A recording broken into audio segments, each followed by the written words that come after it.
all the girls. The female lobsters, who also fight hard for territory during the explicitly maternal stages of their existence, identify the top guy quickly and become irresistibly attracted to him. This is brilliant strategy in my estimation. It's also one used by females of many different species, including humans.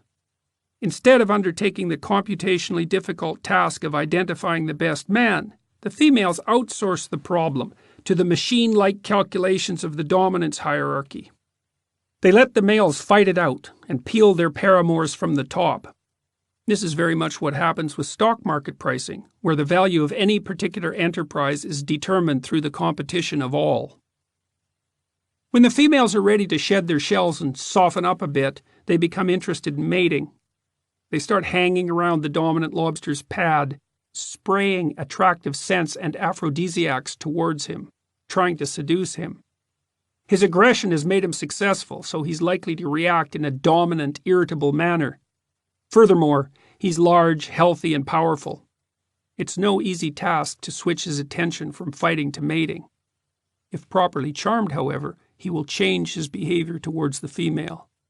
This is the lobster equivalent of 50 Shades of Grey, the fastest-selling paperback of all time, and the eternal Beauty and the Beast plot of archetypal romance.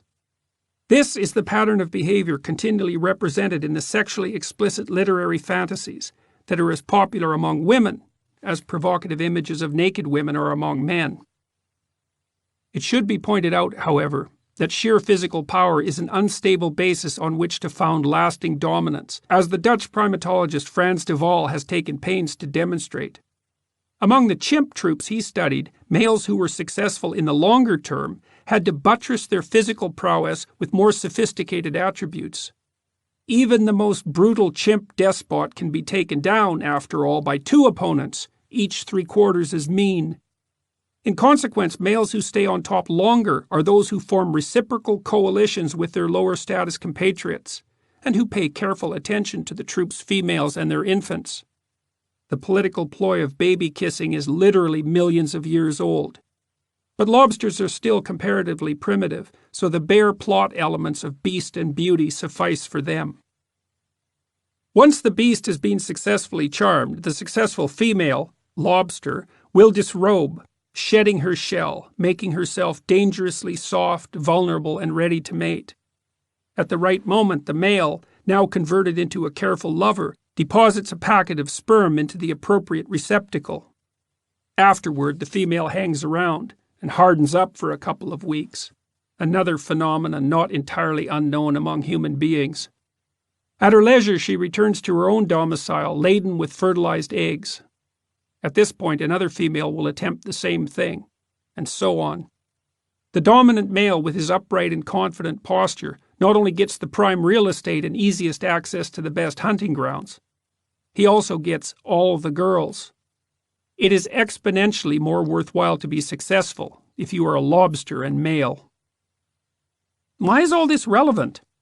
For an amazing number of reasons apart from those that are comically obvious. First, we know that lobsters have been around in one form or another for more than 350 million years. This is a very long time. 65 million years ago, there were still dinosaurs.